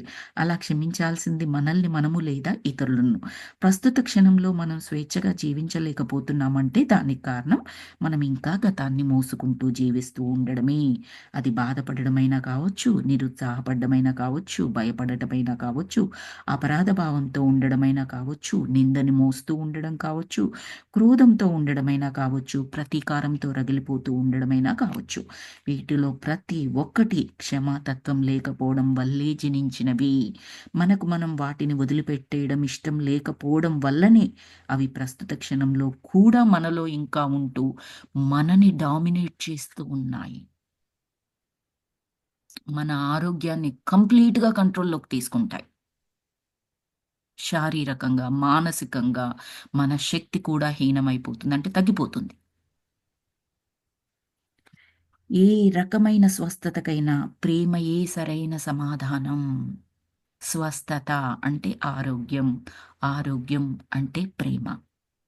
అస్వస్థత అంటే అనారోగ్యం, అనారోగ్యం అంటే ఇదిగో ఈ సరికాని ఎమోషన్స్ అన్నీ కూడా. ఆ ప్రేమకు మార్గం ఏంటి అంటే క్షమించడం అంట. క్షమాతత్వం కలిగి ఉండడం అంట. ఆ ప్రేమకు మార్గం ఎంత బాగా చెప్పారు చూడండి.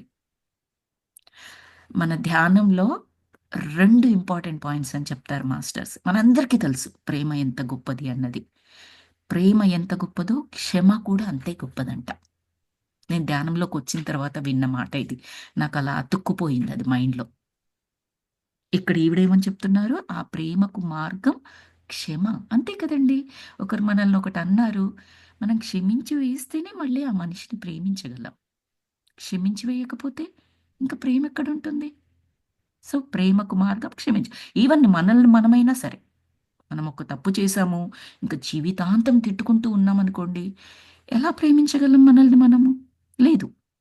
క్షమించి వేశామనుకోండి, మళ్ళీ ప్రేమ జనిస్తుంది. మనలో ఉన్న గుడ్ క్వాలిటీస్ అన్నీ మనకు కనిపిస్తూ ఉంటాయి. వాటిని అభినందిస్తూ ఉంటాము, మెచ్చుకుంటూ ఉంటాము. మనల్ని మనం ప్రేమించుకుంటూ ఉంటాం. సో, ప్రేమకు మార్గం క్షమ. ఇది బా నచ్చింది. ఇది కొత్త వాక్యం నాకు.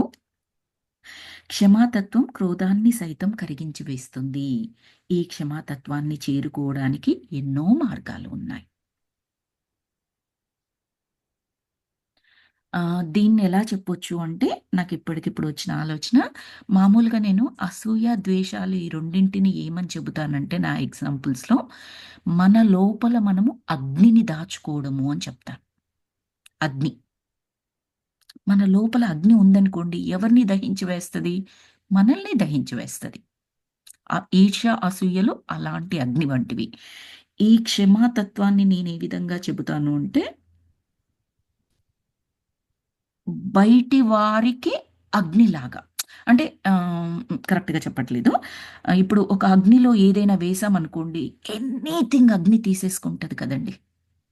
మీరు దేన్ని వేసిన ఒక సర్పం తీసుకెళ్ళి వేసినా కూడా, ఆ సర్పము ఆ అగ్నిలో కాలి దహించుకుపోతది. రైట్? అలాగా ఈ క్షమాతత్వం అనేది ఒక అగ్నిలాగా మీరనుకున్నట్లయితే, ఆ అగ్నిలో ఎలాంటి క్రోధాలు, ఎలాంటి ఆవేశాలు అవతల వారి పైనున్నా, మన పైన ఉన్నా అవన్నీ కూడా కంప్లీట్‌గా దహనం చేసేయొచ్చండి. ఐ హోప్ నేను సరిగానే ఎక్స్‌ప్లెయిన్ చేయగలిగాను అనుకుంటున్నాను మీకు అర్థమైన విధంగా.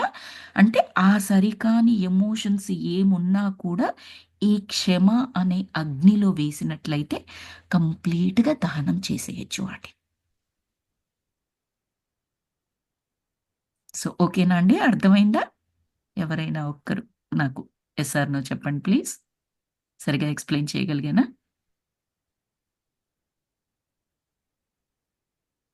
హలో!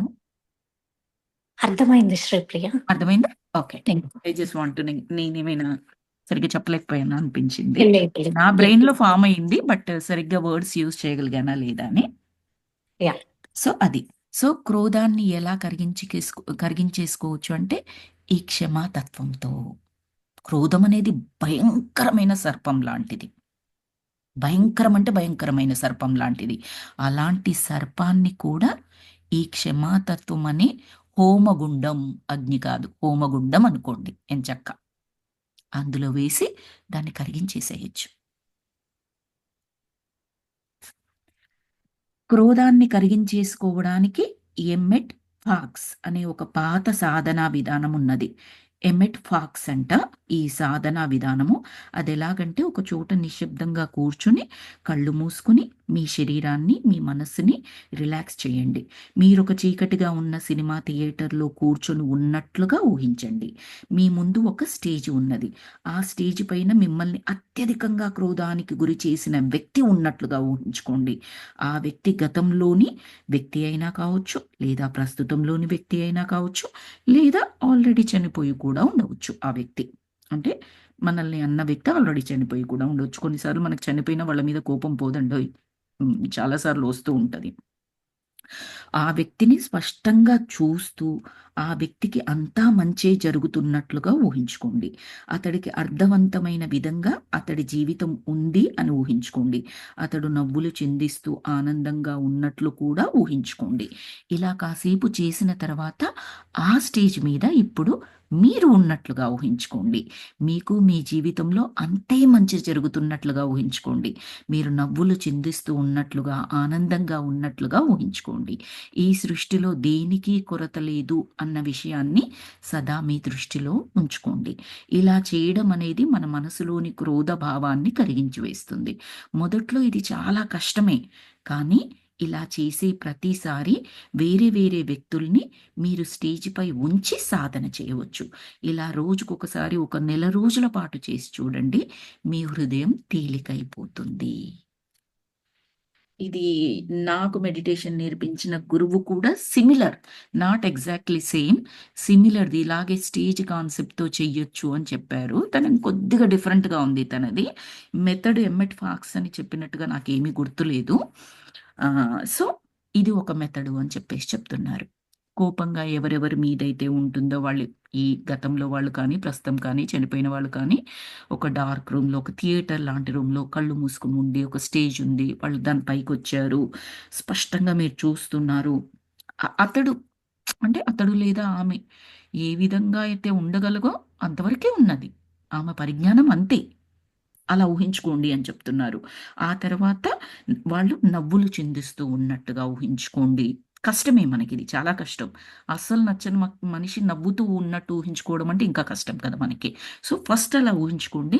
ఆ తర్వాత అదే స్టేజ్‌పై మీరు వెళ్ళి మీరు కూడా నవ్వులు చిందిస్తూ ఉన్నట్లుగా ఊహించుకోండి. ఈ సృష్టిలో దేనికి కొరత లేదు అన్న పదం వాడారిక్కడ. ఆ వాక్యం వాడారిక్కడ.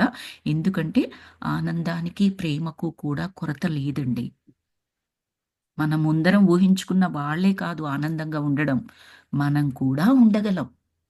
వాళ్ళు ఆనందించినంత మాత్రాన ఈ ప్రపంచంలో ఉన్నంత ఆనందం మొత్తం అయిపోయినట్లు, ఇంకా మనకు బాధ మిగిలినట్లు బాధపడిపోవడం అవసరం లేదు. మనకు జనరల్‌గా నచ్చిన వాళ్ళు ఆనందంగా ఉంటే ఇమ్మీడియేట్‌గా బాధేస్తది. దాని మీనింగు ఈవిడ చెప్పిన దాని ప్రకారం ఎలా అర్థం చేసుకోవచ్చంటే, ప్రపంచంలో ఉన్న ఆనందం అంతా ఆవిడే తీసుకుంది. ఇంక నాకు ఆనందించడానికి ఏమీ లేదు కాబట్టి నేను ఏడ్చుకుంటూ కూర్చుంటాను ఆమె ఆనందాన్ని చూసి. నో, ప్రపంచంలో కొరత లేదు. ఆవిడ ఆనందం ఆవిడ తీసుకొని వెళ్ళిపోయింది. ఆ స్టేజ్ పైన నేనున్నాను. నేను తీసుకుంటాను. నాకు కావలసినంత, నాకు సరిపోయినంత, నేను పంచగలిగినంత ఆనందాన్ని, ప్రేమని నేను తీసుకుంటున్నాను ఆ స్టేజ్ పైన ఉండి. అలా ఊహించుకోండి అని చెప్పేసి చెబుతున్నారు. ఇది ట్రై చేసి చూడొచ్చు మాస్టర్స్ ఈ సాధన. ఇది ఆల్రెడీ ఒక పద్ధతి అని చెప్తున్నారు. ఒక పాత పద్ధతి అని చెప్తున్నారు. ఇలా చేయడము అనేది మన మనసులోని క్రోధ భావాన్ని కరిగించి వేస్తుంది. మొదట్లో ఇది కష్టమవుతుంది. కానీ ప్రతిసారి వేరు వేరు వ్యక్తుల్ని, అంటే ఒక్కరే ఉండరు కదండీ మనకు నచ్చని వాళ్ళు. బోలెడంతమంది ఉంటుంది. పెద్ద జాబితా ఉంటుంది. ఓటర్ల లిస్టు తయారవుతది. వాళ్ళందరూ మనకు ఓటు వేశారంటే ఎమ్మెల్యేనో, ఎంపీనో అయిపోతాము ప్రతి ఒక్కరం. అంటే మనసులో ఉంటుంది కదండీ మనకి. బాగా చెప్పారు. సో, అంటే ఏదో ఒక్కరు ఒక పని తప్పు చేస్తే వాళ్ళు నచ్చరు. ఇంకొకరు ఏదో అన్నారు నచ్చరు. ఇంకొకరు ఏదో పాపం తెలుసో తెలియకో మన గురించి ఒక తప్పుగా ఒకటి అన్నారు. వాళ్ళు నచ్చరు. ఇలా రకరకాలుగా మన లిస్ట్ పెంచుకుంటూ పోయినట్లయితే ఎవరు నచ్చరు. మనకు మనం కూడా నచ్చము. సో, అలా అలా ఒక్కొక్కరిని ఒక్కొక్క రోజు స్టేజ్ మీద ఊహించుకొని చేస్తే ఏమవుతుంది అంటే, వాళ్ళ మీద క్రోధము తగ్గిపోతుంది. మనపై మనకు ప్రేమ వచ్చి క్షమాతత్వం పెరుగుతుంది. అది ఆవిడ చెప్పాలనుకుంది. ఒకే దెబ్బకి ఇన్ని పిట్టలు. ప్రేమ పెరుగుతుంది, క్షమాతత్వం పెరుగుతుంది, వాళ్ళ మీద క్రోధం మొత్తం పోతుంది. ఉన్న బెనిఫిట్స్ ఎవరికి? ఇవన్నీ చేయడం వల్ల మనకే. మన శరీరానికి, మన మనస్సుకి, మన ఎనర్జీకి, మన సోల్‌కి. అన్ని బెనిఫిట్స్ మనకే. అవతల వారికి ఏ బెనిఫిటు చేయలేం మనం. గుర్తుపెట్టుకోండి. చేసుకున్నదంతా మనకి. అవతల వారిని క్షమిస్తే జరిగే లాభం, పొందే లాభం 100% మనమే. వాళ్ళు కాదు, గుర్తుపెట్టుకోండి. ఆ పాయింట్ మనం మిస్ అవుతాం ఖచ్చితంగా ఎప్పుడు. క్షమించి వేస్తే వాళ్ళకి మనం ఏదో ఇచ్చేసినట్టు. No, we are giving it to ourselves. It's a beautiful gift. విలువ చెప్పలేనంత పెద్ద బహుమతి అది మనకి. సో, అది మాస్టర్స్. మనము ఇక్కడ స్టాప్ చేసుకుందాము. నెక్స్ట్‌ది ప్రతీకారం అంటున్నారు. ఇంకొక టాపికు. అది మనం నెక్స్ట్ క్లాస్‌లో చెప్పుకుందాము. ఈరోజు చాలానే పాయింట్స్ కవర్ చేసుకున్నాం మనము. Thank you so very much. నేను ప్రస్తుతానికి పాస్ పెడుతున్నాను. మెడిటేషన్ సంకల్పాలు చెప్పేటప్పుడు మళ్ళీ రికార్డింగ్ ఆన్ చేస్తాను.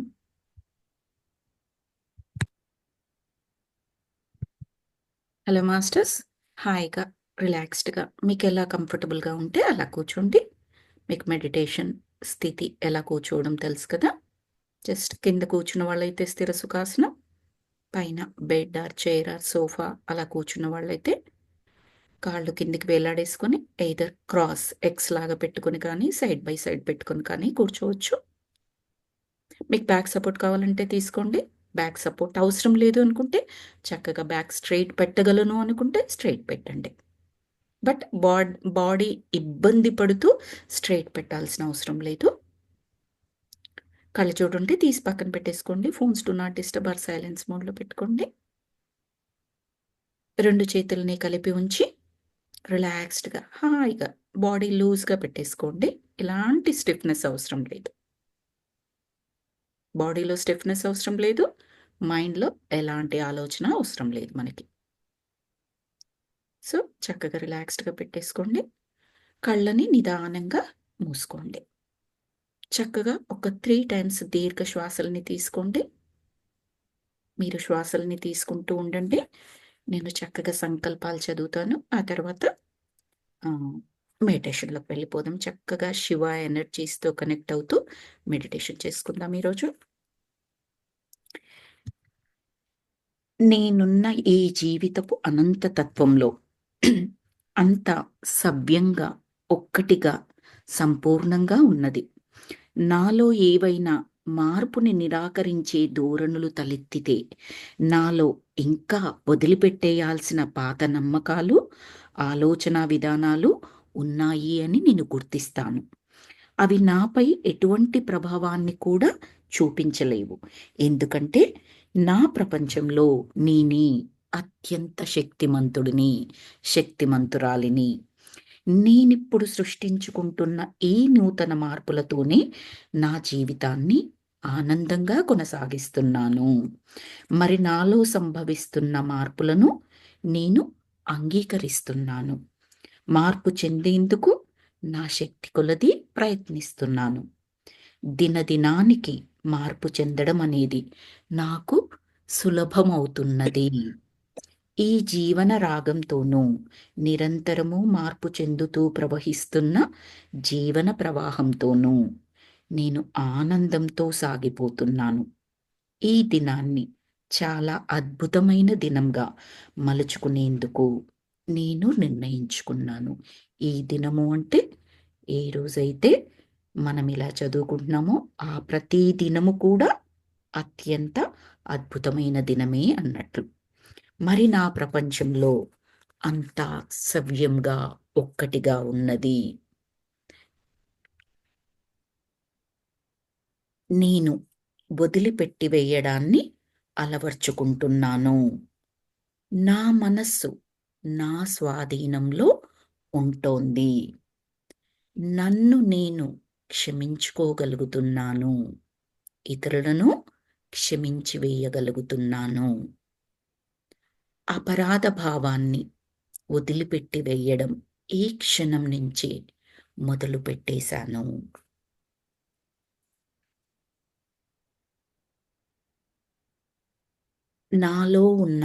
నాలో పెంచుకుంటున్న క్షమాతత్వంతో క్రోధాన్ని సంపూర్ణంగా కరిగించుకుంటున్నాను.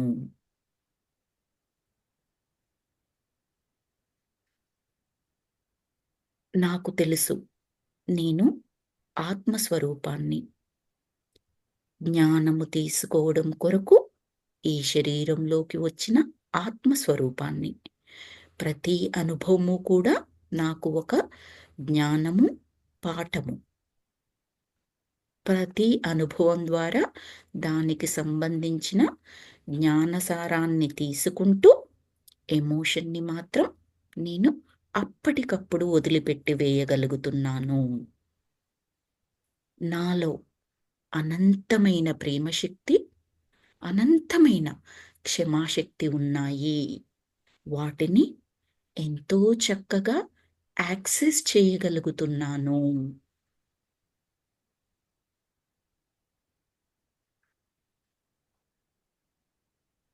ఈ సంకల్పాలతో చక్కగా ఈరోజు మెడిటేషన్ చేసుకుందాం మాస్టర్స్.